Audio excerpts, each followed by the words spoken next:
कहते हैं प्रतिभा किसी बाधा की मोहताज नहीं होती, और कुछ ऐसे ही प्रतिभावान खिलाड़ी भी यहाँ पे हैं जिनसे हम बात करेंगे। वो दिव्यांग भले ही हैं, लेकिन वो अपनी सफलता के इस मुकाम पर पहुँचे हैं कि आज बिहार सरकार उन्हें सम्मानित कर रही है। कुछ ऐसे दिव्यांग खिलाड़ी हमारे साथ हैं, हम जिनसे बात करेंगे। शुरुआत हम यहाँ से करेंगे। क्या नाम हुआ आपका? मेरा नाम नीतीश सिंह है। अच्छा, राष्ट्रीय स्तर, अंतर्राष्ट्रीय स्तर? नेशनल लेवल पे है। नेशनल लेवल पे कौन से खेल? मेरा पैराबोशिया गेम है। देखिए, जो मैं 2020 में लॉकडाउन के पहले ही मैंने चंडीगढ़ में पार्टिसिपेट करके वहाँ विदाउट ट्रेनिंग या नेशनल लेवल पे तक पहुँचा और सिल्वर मेडल लेके आया बिहार के लिए। और यहाँ आके बहुत ही अच्छा लग रहा है। आज इतना माहौल अच्छा है, आप भी देख रहे हैं। बिल्कुल। तकलीफ़ें तो समझ सकते हैं हम कि आपके साथ तकलीफ़ें बहुत ज़्यादा होंगी, उसके बाद भी कोई ऐसी उम्मीदें हो, कुछ ऐसी सुविधाएं की जो ज़रूरत हो और वो आपको ना मिला हो शुरुआत में? देखिए, शुरुआत में तो बहुत ही परेशानी होती है, कैसे क्या होगा। अगर हम लोग को अच्छा व्यवस्था मिले तो आज हम लोग अपना राज्य का नाम रोशन किए हैं जाके। अगर अच्छा यहाँ से व्यवस्था मिले तो हम देश से आगे भी जाके खेलेंगे, अंतर्राष्ट्रीय लेवल तक भी अपने राज्य का नाम रोशन करेंगे और अपना देश का भी। हाँ जी, मेरा नाम शैलेश कुमार हुआ। अच्छा शैलेश जी, जिस तरीके से समस्याओं से जूझ रहे हैं, इस बीच आपको शुरुआत में जब आपने शुरुआत की तो ऐसी सुविधाएं जिनकी आपको ज़रूरत हो और वो ना मिली हो? सुविधाएं तो कुछ भी नहीं है, जो भी हम लोग कर रहे हैं अपने दम पे कर रहे हैं और एक दूसरे को सपोर्ट करते हुए आगे बढ़ रहे हैं। बट कहीं ना कहीं सरकार को सोचना चाहिए कि सभी लोग बोलते हैं समानता का, तो हम सभी के साथ समान व्यवहार करें, तभी समाज में एकजुट हो पाएंगे और हम एक समाज में कंधे से कंधे मिला के चल सकते हैं। हमारी शारीरिक चुनौतियों को न देखते हुए हमारी मानसिक चुनौती, हमारे अंदर जो एबिलिटी है, अगर उसको देखते हुए अगर हम फैसला करेंगे तो शायद हम एक अच्छे भारत का निर्माण कर सकते हैं, एक बिहार में एक अच्छे लेवल पे खेल सकते हैं और हम देश और दुनिया का नाम रोशन कर सकते हैं। उम्मीदें तो बहुत कुछ है और जो आज हम कर रहे हैं, शायद आने वाले समय में हमारे जैसे और भी प्लेयर हैं। और जो हम लोग का जो प्रॉब्लम है, ये कोई बाय बर्थ नहीं है, ये एक हादसा है, ये कभी भी किसी के साथ हो सकता है। तो अगर इसको सपोर्ट मिलता है सही समय पे, शायद इनके अंदर जो इस अवस्था में आने के बाद एक अपनी पहचान, एक नई तरीके से अपनी पहचान बना सकते हैं और अपना राष्ट्र का एक अच्छा निर्माण कर सकते हैं, उसमें योगदान दे सकते हैं। ये सोचिए होना चाहिए और सरकार को सभी को जो भी मिले हक, सबको बराबर मिलना चाहिए, भेदभाव नहीं होनी चाहिए। बहुत सारी चीज़ें हैं जो धरातल लेवल पर, अपर लेवल पे है, होती हैं बातें, लेकिन धरातल लेवल पे नहीं है। जैसा कि शैलेश जी ने बताया कि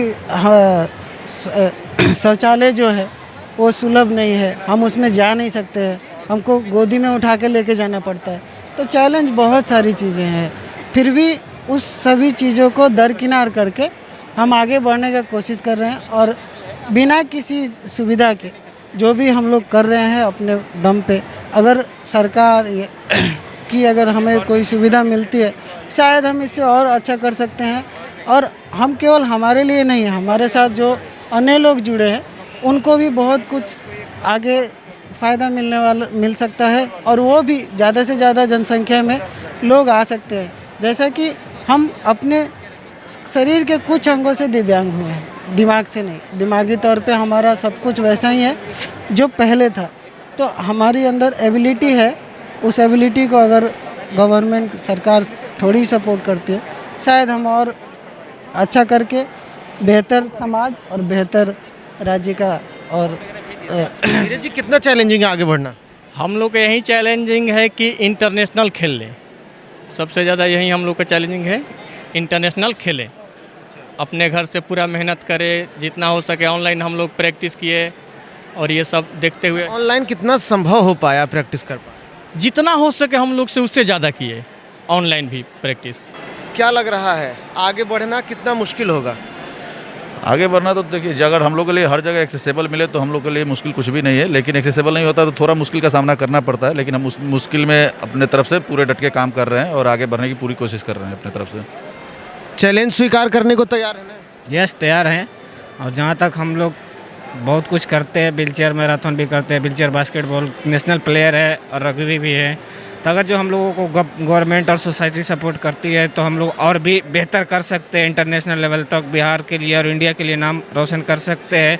आज हम लोग 2 साल हो गया व्हीलचेयर के अप्लाई किए हुए, एप्लीकेशन दिए हुए 2 साल हो गया, बट आज तक हम लोगों को अभी तक व्हीलचेयर नहीं मिला है। सरकार से अगर कुछ कहना हो तो क्या मांग करेंगे? ये सरकार भेदभाव कर रहा है। हम व्हीलचेयर बास्केटबॉल और रग्बी का प्लेयर हैं, 2 बार इंटरनेशनल ट्रायल हो चुका है मेरा, कंबोडिया और लंदन के कोच के अंडर में ट्रेनिंग ले चुके हैं हम। अभी एक हफ्ता पहले हम आके डायरेक्टर से बात किए थे कि सर हमको खेलने के लिए प्रॉपर जगह दिया जाए, प्रोवाइड करवाया जाए। हम नेशनल के प्लेयर हैं, 2 बार इंटरनेशनल ट्रायल दे चुके हैं और हमको ये बोला गया कि आपको हम ज़्यादा से ज़्यादा 1 हफ्ते का एकोमोडेशन दे पाएंगे। मेरा जो व्हीलचेयर है वो हमने हमारे सांसद महोदय राजीव प्रताप रूडी जी ने दिया है। वो व्हीलचेयर मेरा यूएसए से इम्पोर्टेड है 3,03,000 का।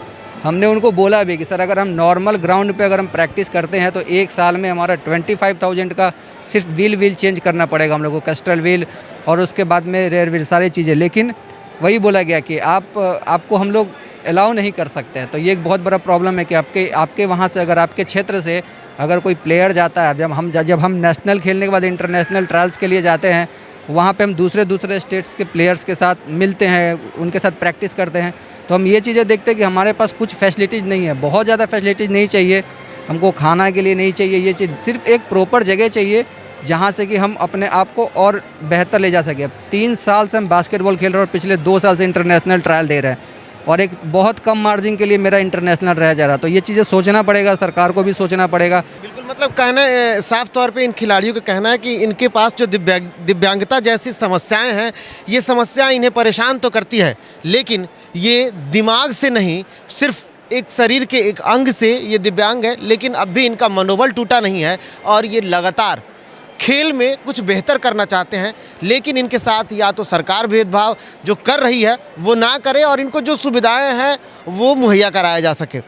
सिर्फ सम्मानित करना या फिर सम्मान के साथ इन्हें दिखाना कि ये खिलाड़ी हैं, ये जो भी आज इनका सम्मान है ये इनका सम्मान है, क्योंकि ये तो या तो ऑनलाइन तैयारी कर रहे हैं या फिर अपने खर्च से ये राज्य के बाहर जाकर कोई उड़ीसा या फिर कोई और अलग अलग जगहों पर जाकर के ये तैयारी करके और अपनी प्रतिभा के बदौलत आज ये बैठे हैं और ये लगातार सरकार से मांग कर रहे हैं कि इन्हें सिर्फ और सिर्फ सहयोग की ज़रूरत है। बाकी अपनी प्रतिभा का लोहा सिर्फ देश को ही नहीं बल्कि विश्व को भी मनाने को तैयार है। सिर्फ और सिर्फ इनको सहयोग की ज़रूरत है। बने रहे DT भारत के साथ। नमस्कार।